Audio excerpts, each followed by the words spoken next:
Jail ఖైదీ అన్నారు. Jail ఖైదీ range నుంచి ఒక స్టేట్ సీఎంగా ఎదిగాడు. ఆయనే ఎడుగూరి సందింటి జగన్మోహన్ రెడ్డి అలియాస్.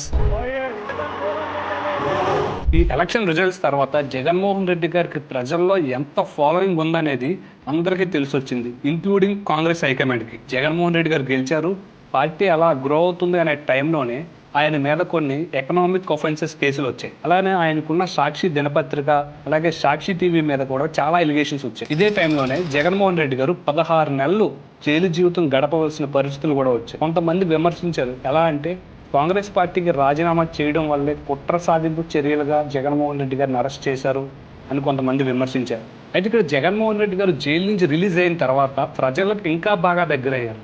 ఇదే టైంలోనే అందరూ ఎప్పుడా అని ఎదురు చూస్తున్న 2019 ఎలక్షన్ రిజల్ట్స్ వచ్చే టైంకి 2014లో అంత మెజారిటీ వచ్చిన టీడీపీకి 2019లో కేవలం 23 సీట్లకు మాత్రమే పరిమితమైంది. అలాగే జనసేన ఒక్క సీటుకు మాత్రమే అంకితమైంది. 2014లో 67 సీట్లు వచ్చిన జగన్మోహన్ రెడ్డి గారు 2019కి వచ్చేసరికి 151 సీట్లు సాధించి ఒక చరిత్ర సృష్టించారు.